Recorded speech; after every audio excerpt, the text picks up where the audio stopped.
O ministro Alexandre de Moraes, do STF, mandou na quarta-feira, 7, a Polícia Federal colher depoimento do presidente do Conselho Federal de Medicina após uma nota divulgada pela entidade que questiona a assistência médica prestada ao ex-presidente Jair Bolsonaro.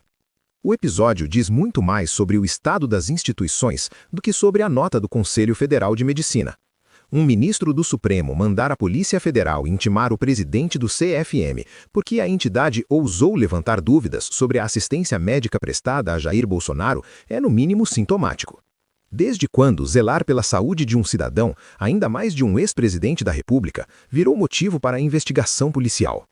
Estamos falando de um homem que sofreu uma facada em 2018, passou por diversas cirurgias, está preso sob custódia do Estado e recentemente teve uma queda com traumatismo craniano.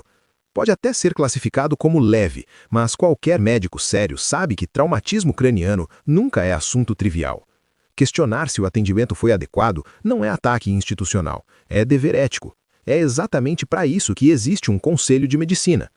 O que chama a atenção é a inversão de prioridades. Em vez de esclarecer os fatos e garantir transparência, parte-se para o constrangimento. A mensagem é clara e preocupante. Quem questiona, mesmo de forma técnica e responsável, passa a ser tratado como suspeito. Não é assim que uma democracia madura funciona. Quando órgãos técnicos são intimidados por cumprir seu papel, o problema não está na pergunta, mas em quem se incomoda com ela.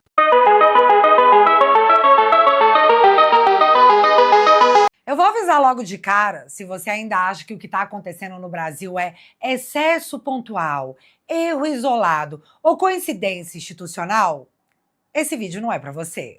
Porque hoje a gente vai falar de padrão, de abuso, de 2 pesos, 2 medidas e de um judiciário que resolveu brincar de governo imperial, sem freio, sem limite e sem nenhum constrangimento. No centro desse espetáculo grotesco está Alexandre de Moraes, o homem que não erra, não recua, não explica, só manda. Vamos começar por Jair Bolsonaro. E é importante relembrar a todos que tudo que está acontecendo ao Bolsonaro é por conta de uma facada dada numa tentativa de homicídio porque não queriam deixá-lo chegar à presidência.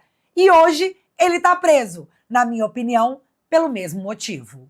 Mas os fatos são: Bolsonaro sofre uma queda, um idoso lotado de comorbidades, com histórico cirúrgico extenso, risco neurológico conhecido. E na medicina real, fora da cabeça iluminada dos que habitam Brasília, o caso do traumatismo do presidente levaria a uma avaliação médica intra-hospitalar imediata, com exames urgentes, com avaliação imediata e contínua. Mas em Alexandria, não. Em Alexandria, a saúde do presidente vira processo administrativo. O exame vira concessão graciosa. O atendimento vira ato de bondade judicial. E assim, primeiro negam, depois condicionam, depois liberam parcialmente. Sempre com aquela mensagem subliminar que é óbvia para quem vê. Sem exagero, sem drama e não criar narrativa, hein? Narrativa? Narrativa é fingir que isso tudo é normal, com todo o histórico do presidente após a queda, que não foi vista porque o cara tá praticamente numa solitária. A ida ao hospital foi negada por mais de 24 horas. E assim, eu não sou médica, o Alexandre também não é médico, ele é só imperador. Se você gosta e entende que é importante este tipo de conteúdo, peço que deixe o seu comentário. Diga se gostou ou não gostou. E principalmente, se você não é inscrito, se inscreva no canal. Não custa nada e nos ajuda enormemente. Para você basta um clique, mas para nós muito representa. Obrigado. Nos últimos anos, o Brasil assistiu a uma disputa aberta entre o presidente Jair Bolsonaro e o ministro Alexandre de Moraes. Era um embate político e jurídico, investigações, condenações, ações penais, tudo dentro do script institucional. Mas agora o foco virou outro: saúde. E como era previsível, até isso se transformou em munição política. O estado clínico de Bolsonaro passou a ocupar o centro do debate.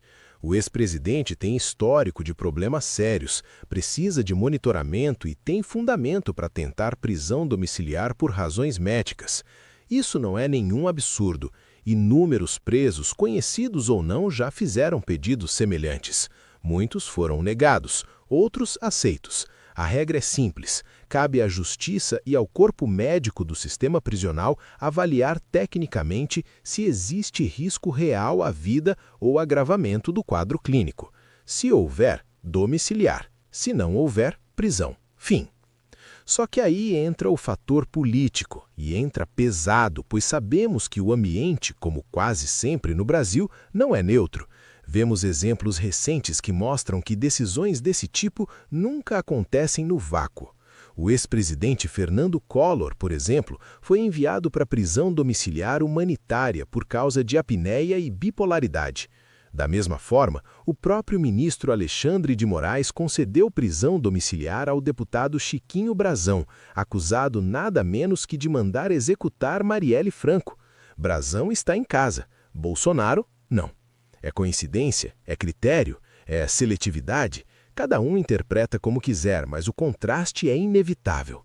Dá para fingir que isso não tem cheiro de seletividade? E é justamente aí que o embate extrapola os limites médicos e jurídicos.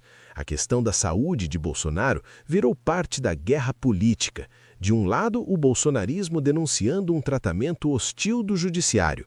Do outro, a ala que trata tudo como dramatização ou narrativa. Tanto que até o presidente do Conselho Federal de Medicina foi chamado para depor, como se houvesse uma grande articulação política por trás do atendimento médico ao ex-presidente. No meio disso, o próprio médico de Bolsonaro, após exames, afirmou que a lesão recente foi leve. Há episódios de tontura e lapsos de memória que podem estar ligados a medicamentos e ajustes clínicos.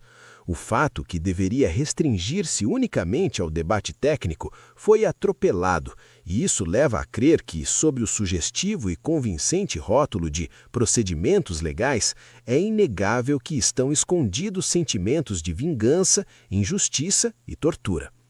No fim das contas, um tema que deveria ser restrito ao prontuário, aos laudos médicos e ao bom senso jurídico, virou combustível para prolongar o embate Bolsonaro versus Moraes. Um embate que já saiu do campo institucional há muito tempo. Transformaram um assunto de saúde em instrumento político, em bandeira de guerra e em termômetro ideológico. E, como sempre, assistimos indignados a mais uma decisão esdrúxula, ilegal e vingativa de Alexandre de Moraes contra o presidente Bolsonaro. Eu também te conto aqui nesta manhã do dia 8 de janeiro que o ministro Alexandre de Moraes, do Supremo, mandou a Polícia Federal colher um depoimento. Depoimento do presidente do Conselho Nacional de Medicina. Essa decisão responde uma nota da entidade que determinou uma sindicância para apurar denúncias relacionadas à garantia de assistência médica adequada ao ex-presidente Jair Bolsonaro. Segundo o Conselho, as manifestações recebidas expressam preocupação quanto a essa garantia. Esse comunicado, minha gente, vem depois de Jair Bolsonaro sofrer uma queda na cela da superintendência da PF, o motivo pelo qual nós estávamos aqui falando com ele, Jonas. Foi um traumatismo craniano leve. É leve? É, mas é um traumatismo craniano, é algo sensível para qualquer cidadão ou cidadã. O documento também ressalta o seguinte: os problemas de saúde enfrentados pelo ex-presidente, que se recupera de novas cirurgias em decorrência da facada sofrida lá na campanha eleitoral presidencial de 2018. Olha só, ontem o Moraes passou de todos os limites do razoável. Ele simplesmente deu uma decisão que mandou investigar médicos, que mandou perseguir e intimidar, a Polícia Federal perseguir e intimidar o presidente do Conselho de Medicina, porque ele ousou dar a sua opinião médica sobre o tratamento que os médicos fizeram para o Bolsonaro na cela. Será que o Moraes agora vai ser também um médico geral da nação? Será que ele vai vestir uma toga branca e ser médico? Será que ele vai ser negacionista da medicina? Será que ele vai querer mandar agora até nos médicos? Eu vou tratar disso com vocês agora. Veja só, essa decisão é uma daquelas que vão ficar para o futuro. Sabe, nos livros de história, se a gente não acabar como país, nos livros de história do futuro estará essa decisão para mostrar que realmente nós vivemos um tempo de ditadura da toga. E essa decisão, ela serve também para aqueles que dizem, não tem ditadura no Brasil, né? O Moraes, ele foi aos poucos, ele foi controlando as redes sociais, ele foi depois controlando a imprensa e agora ele chegou na OAB. A OAB ele já controlou por completo. Aliás, o Conselho Federal de Medicina teve o culhão que a OAB não teve ao dar essa opinião sobre o tratamento médico do Bolsonaro, feito na cela. E ele controlou a OAB e ele agora quer controlar também a medicina. Veja, se isso não é um país que não tem democracia, eu não sei o que é. Não sei realmente o que é. Acho que a gente está indo por água abaixo cada vez mais. Eu acho até que o Moraes tinha que colocar uma toga. Ele devia vestir num dia uma toga preta, porque ele foi nomeado juiz, embora não seja juiz, não é? Ele no outro dia põe uma toga branca, porque agora ele também é médico, e no terceiro dia ele põe uma toga vermelha em razão da ideologia que a gente sabe que ele tem. É um completo absurdo. O Conselho Federal de Medicina, ele simplesmente abriu uma sindicância para apurar o que os médicos tinham feito no tratamento do Bolsonaro dentro da cela. Isso é um dever do CFM, é um dever desse Conselho Federal de Medicina fazer isso, porque eles têm a prerrogativa de avaliar eticamente como os médicos a eles associados procedem. Assim como a AB trata de advogados, ou deveria, o CFM trata de médicos. Não é o Moraes que decide se o médico agiu bem ou mal eticamente, é o CFM.